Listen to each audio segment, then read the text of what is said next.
Hi students, in the last class we studied about not-for-profit organizations introductions, meaning and characteristics, and not-for-profit organization financial statements. ಯಾವ financial statements ಬಗ್ಗೆ ಯಾವಾಗ prepare ಮಾಡ್ತೀವಿ ಅನ್ನೋದನ್ನ ನಾವು study ಮಾಡಿದ್ದೀವಿ.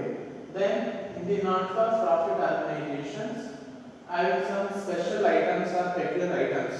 ಯಾವ್ಯಾವ ಐಟಮ್ಸ್ ಬರುತ್ತೆ ಏನು ಸ್ಟಡಿ ಮಾಡಬೇಕು ಅಂತ ಹೇಳಿದ್ರೆ ಫಸ್ಟ್ ಇಯರ್ ನೀವು ಅದನ್ನ ಕೇಳಿರಲ್ಲ, ಬಟ್ ಅದನ್ನ ಹೇಗೆ ಟ್ರೀಟ್ ಮಾಡಬೇಕು ಅಂತ ನನಗೆ ಗೊತ್ತಿರಲ್ಲ. ನಾಟ್ ಫಾರ್ ಪ್ರಾಫಿಟ್ ಆರ್ಗನೈಸೇಷನ್ಸ್ ಗಳಲ್ಲಿ ಕೆಲವೊಂದು ಪೆಕ್ಯುಲರ್ ಐಟಮ್ಸ್, ಸ್ಪೆಷಲ್ ಐಟಮ್ಸ್ ಬರುತ್ತೆ, ಅದನ್ನ ಹೇಗೆ ಟ್ರೀಟ್ ಮಾಡಬೇಕು ಅಂದ್ರೆ ಲಾಸ್ಟ್ ಕ್ಲಾಸ್ ನಾನು ಆಲ್ರೆಡಿ ಹೇಳಿದೆ. ಅದು ಯಾವ್ದಾದ್ರು ರೆವಿನ್ಯೂ ರೆಸಿಪ್ಟ್ಸ್ ಮತ್ತೆ capital receipts, revenue expenditure and capital expenditures ಗಳನ್ನ ನಾವು ಐಡೆಂಟಿಫೈ ಮಾಡ್ಕೊಂಡು ಅದನ್ನ ಟ್ರೀಟ್ ಮಾಡ್ತೀವಿ when we are preparing financial statements ಅಂತ. ಸೊ ಅದರಲ್ಲಿ ಕೆಲವೊಂದು ಐಟಮ್ಸ್ ಗಳ ಬಗ್ಗೆ ಈ ಕ್ಲಾಸ್ ಅಲ್ಲಿ ಡಿಸ್ಕಷನ್ ಮಾಡೋಣ. First one is the subscriptions. Okay. Subscription is nothing but it's a fees paid by the members. Fees paid by the members. This subscription is in the annual basis. Annual basis ಅಲ್ಲಿ members ಗಳು fees ನ payment ಮಾಡ್ತಾರೆ. ಎಲ್ಲಿಗೆ ಅಂತಂದ್ರೆ not for profit organisations ಗಳಿಗೆ members payment ಮಾಡ್ತಾರೆ. For example, if you take sports club, okay, ಇದು sports club, ಒಂದು ಸ್ಪೋರ್ಟ್ಸ್ ಕ್ಲಬ್ ಇದೆ. ಆ ಸ್ಪೋರ್ಟ್ಸ್ ಕ್ಲಬ್ ಅಲ್ಲಿ ನಾವೆಲ್ಲರೂ ಯಾರು ಬೇಕಾದ್ರೂ ಹೋಗಿ ಅಲ್ಲಿ ಜಾಯಿನ್ ಆಗಿ ಅಥವಾ ಯಾರು ಬೇಕಾದ್ರೂ ಒಳಗಡೆ ಹೋಗಿ ಸ್ಪೋರ್ಟ್ಸ್ ಈವೆಂಟ್ಸ್ ಗಳನ್ನ ಪ್ಲೇ ಮಾಡಕ್ಕಾಗಲ್ಲ. ಯಾಕಾಗಲ್ಲ ಅಂತಂದ್ರೆ ಆ ಚಾರಿಟಿ ಅಥವಾ not for profit organisation run ಮಾಡಬೇಕು ಅಂತ ಹೇಳಿದ್ರೆ ಅಲ್ಲಿ ಸ್ವಲ್ಪ ಮೇಂಟೆನೆನ್ಸ್ ಚಾರ್ಜಸ್ ಬೇಕಾಗುತ್ತೆ. ಆ ಮೇಂಟೆನೆನ್ಸ್ ಚಾರ್ಜಸ್ಗೆ ಅಥವಾ ನಾಟ್ ಫಾರ್ ಪ್ರಾಫಿಟ್ ಆರ್ಗನೈಸೇಷನ್ಸ್ ಆ ಸ್ಪೋರ್ಟ್ಸ್ ಕ್ಲಬ್ ಒಂದಷ್ಟು ಫೀಸ್ ನ ಫಿಕ್ಸ್ ಮಾಡಿರುತ್ತೆ ಮೆಂಬರ್ ಆಗಲಿಕ್ಕೆ. ಆ ಫೀಸ್ ನ ಯಾರು ಪೇಮೆಂಟ್ ಮಾಡ್ತಾರೆ ಅದನ್ನ ನಾವು ಸಬ್ಸ್ಕ್ರಿಪ್ಷನ್ಸ್ ಅಂತ ಕರಿತೀವಿ. ಅಂದ್ರೆ ಯಾರು ಮೆಂಬರ್ ಆಗಿರ್ತಾರೆ, ಯಾರು ಫೀಸ್ ಅನ್ನು ಪೇಮೆಂಟ್ ಮಾಡ್ತಾರೆ ಅವರ ಮೆಂಬರ್ ಅಂತ ಕರಿತೀವಿ. ಆ ಮೆಂಬರ್ಸ್ ಎವ್ರಿ ಇಯರ್ ಅಲ್ಲಿ ಹೋಗಿ ಆ ಸ್ಪೋರ್ಟ್ಸ್ ನ ಆಡಲಿಕ್ಕೆ ಆ ಕ್ಲಬ್ ಅಲ್ಲಿ ಅವರು ಪೇಮೆಂಟ್ ಮಾಡ್ತಾರಲ್ಲ, ಅದೇ ಸಬ್ಸ್ಕ್ರಿಪ್ಷನ್ಸ್. ಓಕೆ, ಈ subscriptions main income for the not-for-profit organization. Subscription is the main income for the not-for-profit organization. This subscription first we treated in the receipts and payments account receipt side. Receipts and payments account receipts already first is treat ಮಾಡ್ತೀವಿ. Then it will consider in the income and expenditure account as a income. Okay, income and expenditure income ಅಂತ ಇದನ್ನ treat ಮಾಡ್ತೀವಿ. So income side income and expense account ಅನ್ನು treat ಮಾಡ್ತೀವಿ ಅಂತ ಹೇಳಿದ್ರೆ this is the revenue item. Revenue item or revenue receipt ಅಂತ ಇದನ್ನ consideration ಮಾಡ್ತೀವಿ. ಯಾಕೆಂದ್ರೆ ಇದು ವಿತಿನ್ 12 ಮಂತ್ಸ್ ಒಳಗಡೆ ನಾವೇನ್ ಮಾಡ್ತೀವಿ, ಮೆಂಬರ್ಸ್ ಇಂದ ಫೀಸ್ ನ ಕಲೆಕ್ಟ್ ಮಾಡ್ತೀವಿ. ಅದಕ್ಕೆ ಇದು revenue item or revenue receipt ಅಂತ ಕನ್ಸಿಡರೇಷನ್ ಮಾಡ್ತೀವಿ. This is the first one, subscriptions. Then second one is the donations.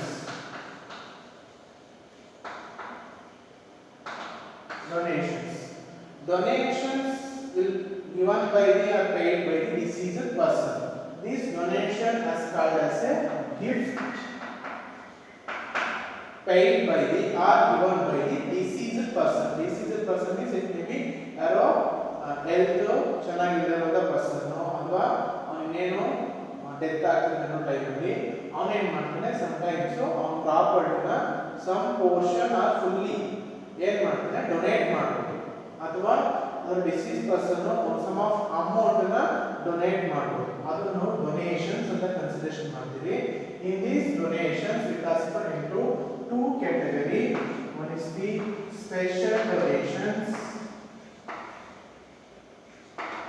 another is the general donations. These special donations in case our purpose was the purpose means, for example, construction of a building or construction of a swimming pool or construction of a tennis court or cricket, ಅನ್ನೋ special purpose ಗೋಸ್ಕರ ಏನಾದರೂ donation ಏನಾದರೂ donate ಮಾಡಿದ್ರೆ ಅದನ್ನ ನಾವು capital receipt ಅಂತ consideration ಮಾಡಿ, capital receipt or capital item ಅಂತ ಕನ್ಸಿಡರೇಷನ್ ಮಾಡಿ ಇದನ್ನು ನಾವು ಬ್ಯಾಲೆನ್ಸ್ ಶೀಟ್ ಅಲ್ಲಿ ಲಯಬಿಲಿಟಿ ಸೈಡ್ ಕನ್ಸಿಡರೇಷನ್ ಮಾಡ್ತೀವಿ. ಓಕೆ, ಸ್ಪೆಷಲ್ ಡೊನೇಷನ್ ಆಗಿ ಏನಾದರೂ ಸ್ಪೆಷಲ್ ಪರ್ಪಸ್ ಗೋಸ್ಕರ ಅಥವಾ ಸ್ಪೆಷಲ್ ಆಕ್ಟಿವಿಟಿ ಅಚೀವ್ ಮಾಡೋಕೆ ಕ್ಯಾಪಿಟಲ್ ಅಸೆಟ್ ಅಂತ ಕನ್ಸಿಡರೇಷನ್ ಮಾಡಿ ಬ್ಯಾಲೆನ್ಸ್ ಶೀಟ್ ಅಲ್ಲಿ ಲಯಬಿಲಿಟೀಸ್ ಕ್ಲಿಕ್ ಮಾಡ್ತೀವಿ. In case general purpose without any purpose or without any activity ಇರ್ತದೆ just donate ಮಾಡಿದ್ರೆ not for organizations ಬಗ್ಗೆ ಅದನ್ನು ಜನರಲ್ ಡೊನೇಷನ್ ಅಂತ ಕನ್ಸಿಡರೇಷನ್ ಮಾಡಿ ಅದು income and expense side income side as a revenue receipt ಅಂತ consideration ಮಾಡ್ತೀವಿ. ಅವಾಗ ಜನರಲ್ ಡೊನೇಷನ್ ಆಗಿದೆ. Donations will be paid or given by the deceased person as a gift. ಅದು ಗಿಫ್ಟ್ ಆಗಿ ನಮಗೆ ಏನಾಗುತ್ತೆ ಡೊನೇಟ್ ಆಗುತ್ತೆ. ಏನಕ್ಕೆ ಡೊನೇಟ್ ಮಾಡ್ತಾರೆ? ಡಿಸೀಸ್ ಪರ್ಸನ್ ಆಗಿರ್ಬೋದು ಬೇರೆ ಪರ್ಸನ್ಸ್ ಗಳಾಗಿರ್ಬೋದು ಏನು ಡೊನೇಟ್ ಮಾಡ್ತಾರೆ ಅಂತ ಹೇಳಿದ್ರೆ ಅವ್ರಿಗೆ ಸಮ್ ಟೈಮ್ಸ್ ತುಂಬಾ ಅರ್ನಿಂಗ್ ಜಾಸ್ತಿ ಇದ್ದಾಗ ಅವ್ರು ಡೊನೇಟ್ ಮಾಡೋದ್ರೆ ಟ್ಯಾಕ್ಸ್ ಎಕ್ಸಂಪ್ಷನ್ಸ್ ಗಳು ಸಿಗುತ್ತೆ. 100% ಟ್ಯಾಕ್ಸ್ ಎಕ್ಸಂಪ್ಷನ್ಸ್ ಗಳು ಸಿಗುತ್ತೆ. ಓಕೆ ಏನಾದರೂ ಆಗಿದೆ ಇನ್ ಕೇಸ್ ಅವರು ಸ್ಪೆಸಿಫಿಕ್ ಪರ್ಪಸ್ ಗೋಸ್ಕರ ಮೆನ್ಷನ್ ಮಾಡಿ ಡೊನೇಟ್ ಮಾಡಿದ್ರೆ ಅದನ್ನ ಕ್ಯಾಪಿಟಲ್ ಅಸೆಟ್ ಅಂತ ಕನ್ಸಿಡರೇಷನ್ ಮಾಡ್ತೀವಿ. ಇನ್ ಕೇಸ್ ಯಾವುದೇ ತರ ಪರ್ಪಸ್ ನ ಮೆನ್ಷನ್ ಮಾಡಿಲ್ಲ ಅಂತ ಹೇಳಿದ್ರೆ ಅದನ್ನ ಜನರಲ್ ಡೊನೇಷನ್ ಅಂತ ಕನ್ಸಿಡರೇಷನ್ ಮಾಡಿ ಅದನ್ನು ನಾವು ರೆವಿನ್ಯೂ ರೆಸಿಪ್ಟ್ ಅಂತ ಕನ್ಸಿಡರೇಷನ್ ಮಾಡಿ ಇನ್ಕಮ್ ಎಕ್ಸ್ಪೆನ್ಸ್ ಅಲ್ಲಿ ಕನ್ಸಿಡರೇಷನ್ ಮಾಡ್ತೀವಿ. ಇದು second one donations. Then third one is the sale of old sports materials. Sports materials are assets. ನಿಮ್ಗೆ ಆಲ್ರೆಡಿ ಒಂದು sale of old sports materials are assets ಯಾವುದೇ ತರ assets ನೀವು ಸೇಲ್ ಮಾಡಿದ್ರೆ ಅಥವಾ ಯಾವುದೇ ಮೆಟೀರಿಯಲ್ಸ್ ಯಾವುದೋ ಒಂದು ಫಿಕ್ಸ್ಡ್ ಅಸೆಟ್ ನ ಸೋಲ್ಡ್ ಮಾಡಿದ್ರೆ ಅದನ್ನ ಏನು ಮಾಡ್ತೀವಿ ಕರೆಂಟ್ ಅಸೆಟ್ ಅಥವಾ book value of the current asset ಯಾವುದೋ ಒಂದು asset for example sports material ಅಂತ ಕನ್ಸಿಡರೇಷನ್ ಮಾಡಿ ಇದು book value current year book value ಎಷ್ಟಿದೆ ಅಷ್ಟರಿಂದ ಸೇಲ್ ವ್ಯಾಲ್ಯೂನ ಲೆಸ್ ಮಾಡ್ತೀವಿ. ರಿಮೈನಿಂಗ್ ಅಮೌಂಟ್ ನ ನಾವು ಔಟ್ಪುಟ್ ಕಾಲಮ್ ಅಲ್ಲಿ ಕನ್ಸಿಡರೇಷನ್ ಮಾಡ್ತೀವಿ ಇಲ್ಲಿ ಬ್ಯಾಲೆನ್ಸ್ ಶೀಟ್ ಅಲ್ಲಿ. ಅದೇನಾಗುತ್ತೆ ಅದು ಕ್ಯಾಪಿಟಲ್ ಆಗುತ್ತೆ. ಓಕೆ ಅದು ಸೆಲ್ಲಿಂಗ್ ಅಮೌಂಟ್ ಕ್ಯಾಪಿಟಲ್ ರೆಸಿಪ್ಟ್ ಆಗುತ್ತೆ. ಅದನ್ನ ಬ್ಯಾಲೆನ್ಸ್ ಶೀಟ್ ಅಲ್ಲಿ ಕನ್ಸಿಡರೇಷನ್ ಮಾಡ್ತೀವಿ. ಇನ್ ಕೇಸ್ ಸೇಲ್ಸ್ ವ್ಯಾಲ್ಯೂ ಮತ್ತೆ book value of the asset sales value book ವ್ಯಾಲ್ಯೂಗಿಂತ ಜಾಸ್ತಿ ಇದ್ರೆ ಏನಾಗುತ್ತೆ ಪ್ರಾಫಿಟ್ ಬರುತ್ತೆ. This profit will be considered in the income and expense account income side. Okay sales value book ವ್ಯಾಲ್ಯೂಗಿಂತ hike ಇದ್ರೆ ಅವಾಗ profit ಬರುತ್ತೆ. Profit and sale of asset ಆಗುತ್ತೆ. ಅದನ್ನು ನಾವು ಇನ್ಕಮ್ ಅಂಡ್ ಎಕ್ಸ್ಪೆನ್ಸ್ ಅಕೌಂಟ್ ಅಲ್ಲಿ ಇನ್ಕಮ್ ಸೈಡ್ ಕನ್ಸಿಡರೇಷನ್ ಮಾಡ್ತೀವಿ. In case sales value ಇಂದ ಬುಕ್ ವ್ಯಾಲ್ಯೂನೇ ಜಾಸ್ತಿ ಇದ್ರೆ ಸೇಲ್ ವ್ಯಾಲ್ಯೂ ಇಂದ ಬುಕ್ ವ್ಯಾಲ್ಯೂನೇ ಜಾಸ್ತಿ ಇದೆ ಅವಾಗ ನಮಗೆ ಬರುತ್ತೆ loss on sale of asset ಬರುತ್ತೆ. ಇದನ್ನ ಇನ್ಕಮ್ ಅಂಡ್ ಎಕ್ಸ್ಪೆನ್ಸ್ ಅಕೌಂಟ್ ಅಲ್ಲಿ ಎಕ್ಸ್ಪೆಂಡಿಚರ್ ಸೈಡ್ ಕನ್ಸಿಡರೇಷನ್ ಮಾಡ್ತೀವಿ.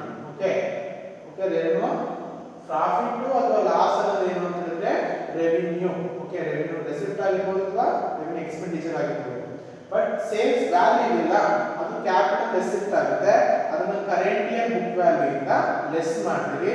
ರಿಮೈನಿಂಗ್ ಅಮೌಂಟ್ ನ ಔಟರ್ ಕಾಲಮ್ ಅಲ್ಲಿ ಶೋ ಮಾಡ್ತೀವಿ. Okay clear. Then life membership fees. Next fourth one life membership fees. ನಾನು ಆಲ್ರೆಡಿ ಹೇಳಿದೆ ಫಸ್ಟ್ ಒನ್ ಅಂದ್ರೆ ಸಬ್ಸ್ಕ್ರಿಪ್ಷನ್ಸ್ ಅಂತ. ಇಲ್ಲಿ ಸಬ್ಸ್ಕ್ರಿಪ್ಷನ್ ಏನು ಅಂತಂದ್ರೆ ಆನ್ಯುವಲ್ ಬೇಸಿಸ್ ಅಲ್ಲಿ ಪೇಮೆಂಟ್ ಮಾಡ್ತಾರೆ. ಅದಕ್ಕೆ ಏನದು revenue receipt. But life membership fees ಅದೇ ಸ್ಪೋರ್ಟ್ಸ್ ಕ್ಲಬ್ ನ ನೀವು ಕನ್ಸಿಡರೇಷನ್ ಮಾಡ್ಕೊಳ್ಳಿ ಅಥವಾ ಎಕ್ಸಾಂಪಲ್ ಅಂತ ಹೇಳಿ ಆ ಸ್ಪೋರ್ಟ್ಸ್ ಕ್ಲಬ್ಗೆ ಓ ಲೈಫ್ ಅಂಟಿಲ್ ಮೈ ಡೆತ್ ನನ್ನ ಕ್ಲಬ್ಗೆ ಹೋಗೋಕೆ ಲೈಫ್ ಮೆಂಬರ್ಶಿಪ್ ಫೀಸ್ ಏನಾದ್ರು ತಗೊಂಡಿದ್ರೆ ಅದು ನಮಗೆ ಏನಾಗುತ್ತೆ ಅಂದ್ರೆ ಕ್ಯಾಪಿಟಲ್ ರೆಸಿಪ್ಟ್ ಆಗುತ್ತೆ. ಆನ್ಯುವಲ್ ಬೇಸಿಸ್ ಅಲ್ಲಿ ಪೇಮೆಂಟ್ ಮಾಡಿದ್ರೆ ಸಬ್ಸ್ಕ್ರಿಪ್ಷನ್ ಆಗುತ್ತೆ. ಎವ್ರಿ ಇಯರ್ ಮೆಂಬರ್ಶಿಪ್ ಏನ್ ಮಾಡಬೇಕು ರಿನ್ಯೂವಲ್ ಮಾಡಬೇಕು. ಬಟ್ ಲೈಫ್ ಮೆಂಬರ್ಶಿಪ್ ಫೀಸ್ ಅಂತ ಅಂದ್ರೆ ಅಂಟಿಲ್ ಮೈ ಡೆತ್ ಅಂತ ಬದುಕಿರೋವರೆಗೂ ಆ ಕ್ಲಬ್ ಹೋಗೋಕೆ ಅಥವಾ ಚಾರಿಟಿಗೆ ಹೋಗೋಕೆ ಅಥವಾ ನಾಟ್ ಫಾರ್ ಪ್ರಾಫಿಟ್ ಆರ್ಗನೈಸೇಷನ್ ಹೋಗೋಕೆ ಏನಾದ್ರು ಅಮೌಂಟ್ ಪೇಮೆಂಟ್ ಮಾಡಿದ್ರೆ ಅದು ಕ್ಯಾಪಿಟಲ್ ರೆಸಿಪ್ಟ್ ಆಗುತ್ತೆ. ಯಾಕಂದ್ರೆ ಡ್ಯೂರೇಷನ್ ಏನಾಗುತ್ತೆ ತುಂಬಾ ಜಾಸ್ತಿ ಆಗುತ್ತೆ. More than 1 year 5 year 10 year until my death ಅಂತ ಹೇಳಿದ್ರೆ ಮೋರ್ ದನ್ 30 ಇಯರ್ಸ್ ಆಗಿರ್ಬೋದು 40 ಇಯರ್ಸ್ ಆಗಿರ್ಬೋದು. ಸೊ ಅದು ಡ್ಯೂರೇಷನ್ ಟೈಮ್ ಇನ್ಕ್ರೀಸ್ ಆದ್ರೆ ಅದೇನು ಎಲ್ಲಿ ಕನ್ಸಿಡರೇಷನ್ ಮಾಡಬೇಕು ಕ್ಯಾಪಿಟಲ್ ರೆಸಿಪ್ಟ್ ಅಂತ ಇಲ್ಲಿ ಬ್ಯಾಲೆನ್ಸ್ ಶೀಟ್ ಅಲ್ಲಿ ಲಯಬಿಲಿಟಿ ಸೈಡ್ ಕ್ಯಾಪಿಟಲ್ ಫಂಡ್ ಅಂತ ಐಟಮ್ ಬರುತ್ತೆ. ಅಲ್ಲಿಗೆ ಈ ಲೈಫ್ ಮೆಂಬರ್ಶಿಪ್ ಫೀಸ್ ನ ಆಡ್ ಮಾಡಬೇಕು. Okay then next one is the legacies. ನಾನು ಲಾಸ್ಟ್ ಕ್ಲಾಸ್ ಅಲ್ಲಿ ಹೇಳಿದ್ದೆ ಇದನ್ನ ಕೆಲವೊಂದು ಟೆಕ್ನಿಕಲ್ ಐಟಮ್ಸ್ ಇರುತ್ತೆ ಅವಾಗ ನಾವು ನೆಕ್ಸ್ಟ್ ಕ್ಲಾಸ್ ಅಲ್ಲಿ ಡಿಸ್ಕಷನ್ ಮಾಡೋಣ ಅಂತ. ಸೊ ಲಿಗ್ಯಾಸಿಸ್ ಅಂತಂದ್ರೆ ನಾನು ಆಲ್ರೆಡಿ ಹೇಳಿದ್ದೀನಿ, legacies paid or donated by the deceased person. Paid or donated by the deceased person as a will. Deceased person legacies ನ ಕೊಡ್ತಾನೆ, will ರೂಪದಲ್ಲಿ ಮಾಡಿಟ್ಟಿರ್ತಾನೆ. ಅಂದ್ರೆ ಅವ್ರ ಪ್ರಾಪರ್ಟಿನ ನೋಡ್ಕೊಳ್ಳೋಕೆ ಯಾರು ನೆಕ್ಸ್ಟ್ ಅವ್ರ ಜನರೇಷನ್ ಇಂದ ಇದ್ರೆ ಅಥವಾ ಯಾರೋ ಗಾರ್ಡಿಯನ್ಸ್ ಇಲ್ಲ ಅಂತ ಹೇಳಿದ್ರೆ ಅಸೆಟ್ ಎಲ್ಲ ವೇಸ್ಟ್ ಆಗುತ್ತೆ ಅಂತ ಹೇಳಿದ್ರೆ ಆ ಪ್ರಾಪರ್ಟಿಗಳನ್ನ ನಾಟ್ ಫಾರ್ ಪ್ರಾಫಿಟ್ ಆರ್ಗನೈಸೇಷನ್ಸ್ಗೆ ವಿಲ್ ಮಾಡಿಟ್ಟಿದ್ರೆ ಅದನ್ನು ನಾವು ಲಿಗ್ಯಾಸಿಸ್ ಅಂತ ಕನ್ಸಿಡರೇಷನ್ ಮಾಡ್ತೀವಿ. ಈ ಲಿಗ್ಯಾಸಿಸ್ ನಾಟ್ ಫಾರ್ ಪ್ರಾಫಿಟ್ ಆರ್ಗನೈಸೇಷನ್ಸ್ಗೆ ಅದೇನಾಗುತ್ತೆ, ಅಸೆಟ್ ಆಗುತ್ತೆ ಅಥವಾ ಗಿಫ್ಟ್ ಆಗುತ್ತೆ. ಇದನ್ನ ನಾವು ನಾನ್ ಪ್ರಾಫಿಟ್ ಆರ್ಗನೈಸೇಷನ್ಸ್ ಅಲ್ಲಿ ಲಿಗ್ಯಾಸಿಸ್ ನ ಲಯಬಿಲಿಟಿ ಸೈಡ್ ಶೋ ಮಾಡ್ತೀವಿ. ಫಸ್ಟ್ ಯಾವಾಗ ಡೊನೇಟ್ ಮಾಡ್ತೀವಿ that year it considered as a liability side add ಮಾಡ್ತೀವಿ. ಆಫ್ಟರ್ ದಟ್ ಅದು ಅಸೆಟ್, ಯಾವ ಅಸೆಟ್ ಅಂತ ಐಡೆಂಟಿಫೈ ಮಾಡಿ ನೆಕ್ಸ್ಟ್ ಇಯರ್ ಗಳಲ್ಲಿ ಏನ್ ಮಾಡ್ತೀವಿ ಅಂತ ಹೇಳಿದ್ರೆ ಅದನ್ನ ಅಸೆಟ್ ಸೈಡ್ ಎಂಟ್ರಿ ಮಾಡ್ತೀವಿ. ಬಟ್ ನೀವು ಪ್ರಾಬ್ಲಮ್ ಅಲ್ಲಿ ಯಾವ ಕಡೆ ಕನ್ಸಿಡರೇಷನ್ ಮಾಡಬೇಕು ಅಂದ್ರೆ ಲಿಗ್ಯಾಸಿಸ್ ನ ಲಯಬಿಲಿಟಿ ಸೈಡ್ ಕನ್ಸಿಡರೇಷನ್ ಮಾಡಬೇಕು, because this legacies as a capital receipts. Okay, then next one is the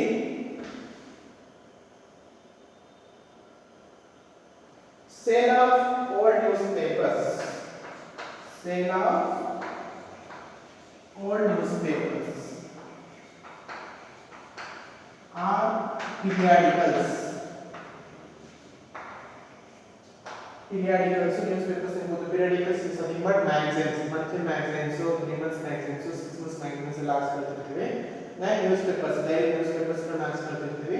ಈ ನ್ಯೂಸ್ಪೇಪರ್ಸ್ ಮತ್ತೆ periodicals ಸೇಲ್ ಮಾಡಿದಾಗ ಅದೇನಾಗುತ್ತೆ, 1 ಮಂತ್ ಅಥವಾ 2 ಮಂತ್ಸ್ 3 ಮಂತ್ಸ್ ಎಲ್ಲ ನ್ಯೂಸ್ಪೇಪರ್ಸ್ ನಮ್ಮ ಕಡೆ ಸೇವ್ ಮಾಡಿಟ್ಟು ಅದನ್ನ ಏನು ಮಾಡ್ತೀವಿ, after 6 months or after 1 year sale ಮಾಡ್ತೀವಿ.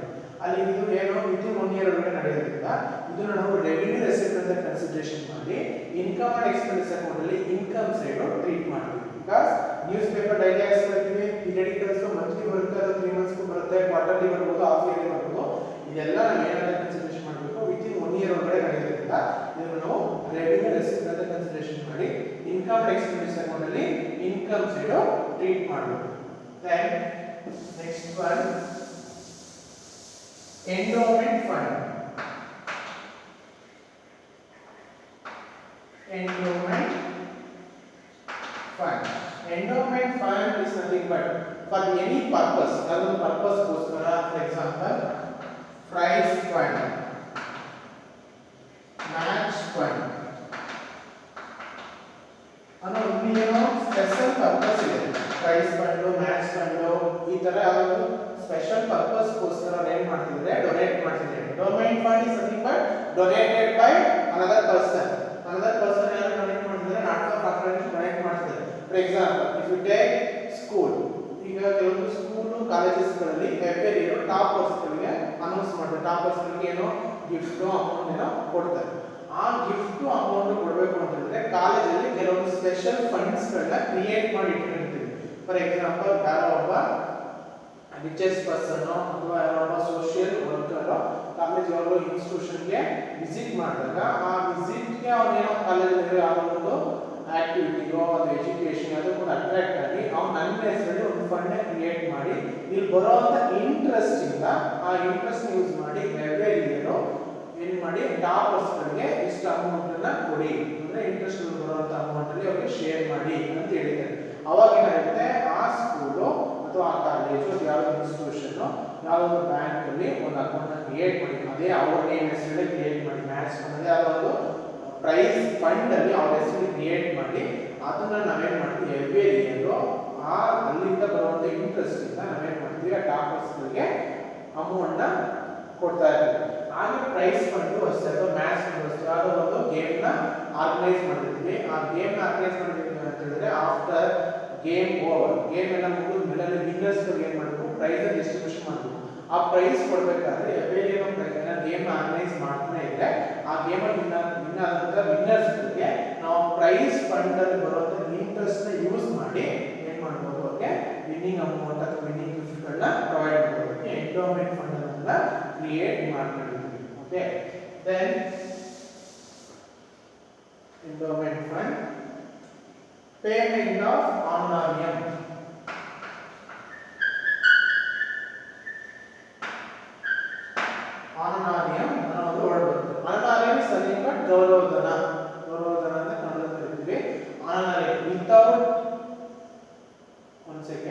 another name is nothing but he is not an employee. ಅವನು ಎಂಪ್ಲಾಯಿ ಅಲ್ಲದೆ ಇರುವಂತ ವ್ಯಕ್ತಿಗೆ ಅಥವಾ ಪರ್ಸನ್ಸ್ ಗೆ ನಾವು ಏನಾದರೂ ಅಮೌಂಟ್ ನ ಕೊಟ್ರೆ ಅದು another name ಆಗುತ್ತೆ. For example this is the college. ನೀವು ಕಾಲೇಜಲ್ಲಿ ಸ್ಟಡಿ ಮಾಡ್ತಿದ್ದೀರಾ, ಇಲ್ಲಿ ಅದರ್ ದನ್ ಯುವರ್ ಟೀಚರ್ಸ್ ಅಂದ್ರೆ ಲೆಕ್ಚರರ್ಸ್ ನಾವೆಲ್ಲ ಏನಿದ್ದೀವಿ ನಮ್ಮನ್ನ ಬಿಟ್ಟು ಇರೋ ಸ್ಪೆಷಲ್ ಪರ್ಸನ್ ನ ನಿಮ್ಗೆ ಯಾವ್ದಾದ್ರು ಮೋಟಿವೇಶನ್ ಕ್ಲಾಸ್ ಆಗಿರ್ಬೋದು ಅಥವಾ ಯಾವ್ದಾದ್ರು ಜನರಲ್ ನಾಲೆಡ್ಜ್ ಕ್ಲಾಸ್ ಆಗಿರ್ಬೋದು ಅಥವಾ CA ಕ್ಲಾಸಸ್ ಅಥವಾ CS ಕ್ಲಾಸಸ್ ಕೊಡ್ಸಕ್ಕೆ ಯಾರು ಔಟ್ಸೈಡ್ ಇಂದ ಪರ್ಸನ್ಸ್ ನಾವು ಇನ್ವೈಟ್ ಮಾಡಿ ನಿಮಗೆ ಕ್ಲಾಸ್ ಕೊಡ್ಸಿದ್ರೆ ಆಫ್ಟರ್ ಕ್ಲಾಸ್ ಓವರ್ ಅದನ್ನ ನಾವು ಕಳಿಸಬೇಕಾದ್ರೆ ಆನರೇಮ್ ಅಂತ ಕೊಡ್ತೀವಿ. ನಾವು ಕ್ಲಾಸ್ ಮಾಡೋದಕ್ಕೆ ಸಮ್ ಆಫ್ ಅಮೌಂಟ್ ನಾವು ಏನು ಮಾಡ್ತೀವಿ, ಪೇಮೆಂಟ್ ಮಾಡ್ತೀವಿ. That payment will be called as honorarium. In case ನಾನಾದ್ರೆ ಅಥವಾ ನಮ್ಮ ಟೀಚರ್ಸ್ಗಳಾದ್ರೆ ಕಾಲೇಜಲ್ಲಿ ವರ್ಕ್ ಮಾಡ್ತಿರೋ ಟೀಚರ್ಸ್ಗಳಿಗೆ ಲೆಕ್ಚರರ್ಸ್ಗಳಿಗೆ ಏನು ಮಾಡ್ತೀವಿ, ಎವ್ರಿ ಮಂತ್ ಕಾಲೇಜ್ ಏನು ಮಾಡ್ತೀವಿ ಸ್ಯಾಲರಿ ಅಥವಾ ರೆಮ್ಯುನರೇಷನ್ ಅನ್ನ ಹಾಕ್ತಾರೆ. ಬಟ್ ಯಾವತ್ತೋ ಒಂದು ದಿನ ಓಕೆ ರೇರ್ಲಿ ಯಾವತ್ತೋ ಒಂದು ದಿನ ಬಂದು ಯಾರೋ ಪರ್ಸನ್ ಕ್ಲಾಸ್ ಮಾಡಿ ಹೋಗ್ತಾರೆ ಅಂತಂದ್ರೆ ಆ ಪರ್ಸನ್ಗೂ ಅಮೌಂಟ್ ಕೊಡ್ತಾರೆ. ಆ ಅಮೌಂಟ್ ನಾವೇನಾದ್ರೂ ಕನ್ಸಿಡರೇಷನ್ ಮಾಡ್ತೀವಿ ಅಂದ್ರೆ ಆನರೇಮ್ ಅಂತ ಕನ್ಸಿಡರೇಷನ್ ಮಾಡ್ತೀವಿ. This is the expenses for the institution or any not for organisation. ಇದು ಎಕ್ಸ್ಪೆನ್ಸಸ್ ಆಗುತ್ತೆ. ಅದಕ್ಕೆ ಇದನ್ನು ನಾವು ರೆವಿನ್ಯೂ ಎಕ್ಸ್ಪೆನ್ಸಸ್ ಅಂತ ಕನ್ಸಿಡರೇಷನ್ ಮಾಡಿ ಇನ್ಕಮ್ ಅಂಡ್ ಎಕ್ಸ್ಪೆನ್ಸ್ ಅಕೌಂಟ್ ಅಲ್ಲಿ ಎಕ್ಸ್ಪೆನ್ಸಸ್ ಸೈಡ್ ಇಂದ ಟ್ರೀಟ್ ಮಾಡಿ. Honorarium is an expenses for the not for profit organization. That's why it is considered as a revenue expenses and it will be shown in the income and expense account expenditure because one day our class ಮಾಡೋದಕ್ಕೆ ಅಷ್ಟೇ ಕೊಡೋದು. one day ಅಂತ ಏನು more than 12 months ಆಗುತ್ತೆ ಇಲ್ಲ. within the 12 months ಒಳಗಡೆ ಏನಾಗುತ್ತೆ ಇದು revenue expenditure ಆಗುತ್ತೆ. Then next one is the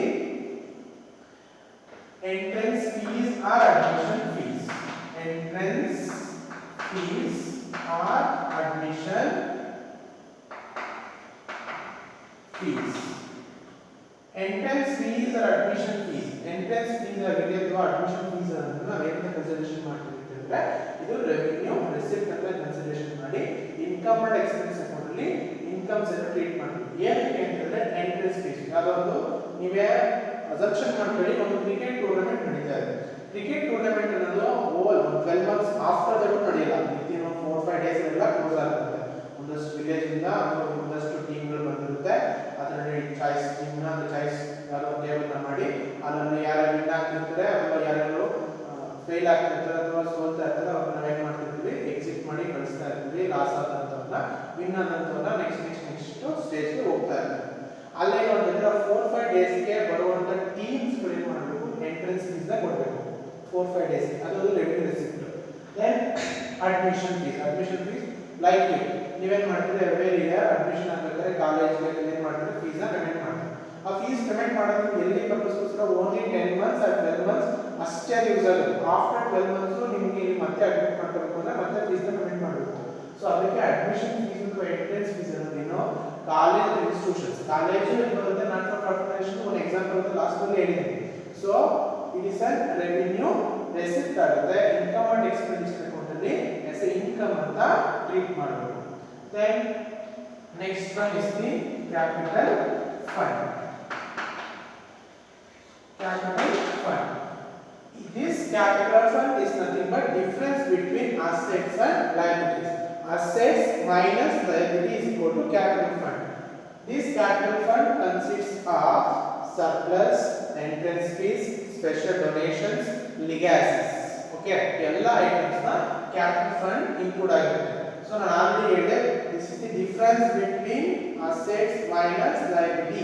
assets minus liability ಅಂತ ಹೇಳೋದು ಎಲ್ಲಿ ಬರಬೇಕು, ಬ್ಯಾಲೆನ್ಸ್ ಶೀಟ್ ಅಲ್ಲಿ ಬರುತ್ತೆ. ಸೊ ಇದನ್ನು ನಾವು ಕ್ಯಾಪಿಟಲ್ ರೆಸಿಪ್ಟ್ ಅಂತ ಕನ್ಸಿಡರೇಷನ್ ಮಾಡ್ತೀವಿ, ಅದರ್ವೈಸ್ ಕ್ಯಾಪಿಟಲ್ ಐಟಮ್ ಅಂತ ಕನ್ಸಿಡರೇಷನ್ ಮಾಡ್ತೀವಿ.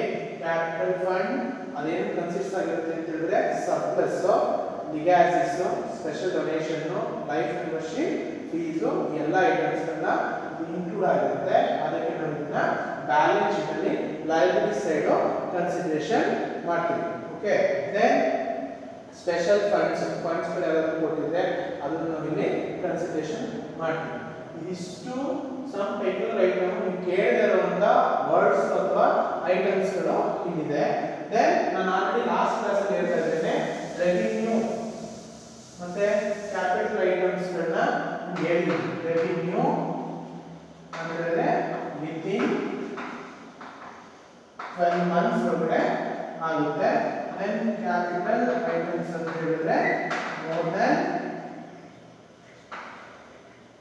12 months ಯೂಸ್ ಮಾಡ್ತೀವಿ may be in extend to 5 years or 10 years ಹಿಂಗೆ ಎಷ್ಟು ಇಯರ್ಸ್ ಬೇಕಾದ್ರೂ ಯೂಸ್ ಮಾಡ್ತೀವಿ but revenue items revenue expenses and income ನಾವು ಏನು ಮಾಡ್ತೀವಿ ವಿತಿನ್ 12 ಮಂತ್ಸ್ ಒಳಗಡೆ ಅದು ಅಕರ್ಡ್ ಆಗೋದ್ರಿಂದ then capital items more than 12 months ಗೆ ಅಥವಾ 5 ಇಯರ್ಸ್ ಗೆ 10 ಇಯರ್ಸ್ ಗೆ ಅಕರ್ಡ್ ಆಗೋದ್ರಿಂದ ಅದನ್ನ ಕ್ಲಾಸಿಫೈ ಮಾಡ್ತೀವಿ ಯಾವ ಐಟಮ್ ಇಲ್ಲಿ ಯೂಸ್ ಮಾಡಬೇಕು ಇನ್ಕಮ್ ಅಂಡ್ ಎಕ್ಸ್ಪೆನ್ಸ್ ಅಕೌಂಟ್ ಯಾವ ಐಟಮ್ ಬರಬೇಕು ಬ್ಯಾಲೆನ್ಸ್ ಶೀಟ್ ಗೆ ಯಾವ ಐಟಮ್ ಬರಬೇಕು ಇನ್ಕಮ್ ಅಂಡ್ ಎಕ್ಸ್ಪೆನ್ಸ್ ಅಕೌಂಟ್ ಅಲ್ಲಿ ಓನ್ಲಿ ರೆವಿನ್ಯೂ ಐಟಮ್ಸ್ ಗಳನ್ನ ಮಾತ್ರ ಕನ್ಸಿಡರೇಷನ್ ಮಾಡಬೇಕು ಬ್ಯಾಲೆನ್ಸ್ ಶೀಟ್ ಅಲ್ಲಿ ಕ್ಯಾಪಿಟಲ್ ಐಟಮ್ಸ್ ಗಳನ್ನ ಮಾತ್ರ ಕನ್ಸಿಡರೇಷನ್ ಮಾಡಬೇಕು ಬಟ್ ನೀವು reception payments account both revenue and capital items ನ ಇನ್ಕ್ಲೂಡ್ ಆಗಿರುತ್ತೆ ಅಲ್ಲ ಏನು ಮಾಡಬೇಕು ಕ್ಲಾಸಿಫೈ ಮಾಡಿ ನೀವು ಪ್ರಾಬ್ಲಮ್ಸ್ ಗಳನ್ನ ಮಾಡಬೇಕು ಸೊ ಇಲ್ಲಿ ಈ ನಾಟ್ ಫಾರ್ ಪ್ರಾಫಿಟ್ ಆರ್ಗನೈಸೇಷನ್ಸ್ ಗಳಲ್ಲಿ ಯಾವೆಲ್ಲ ಐಟಮ್ಸ್ ರೆವಿನ್ಯೂ ಐಟಮ್ಸ್ ಆಗಿರುತ್ತೆ ಮತ್ತು ಕ್ಯಾಪಿಟಲ್ ಐಟಮ್ಸ್ ಆಗಿರುತ್ತೆ ಅಂತ ನಾನು ಆಲ್ರೆಡಿ ನಿಮಗೆ ನೋಟ್ಸ್ ಕಳಿಸಿದ್ದೀನಿ ಸೊ ಅದೆಲ್ಲ ನೋಟ್ ಡೌನ್ ಮಾಡಿ ಇಟ್ಕೊಂಡು ಇನ್ ಕೇಸ್ ನಿಮಗೆ ಏನಾದರೂ ಡೌಟ್ಸ್ ಗಳು ಬಂದ್ರೆ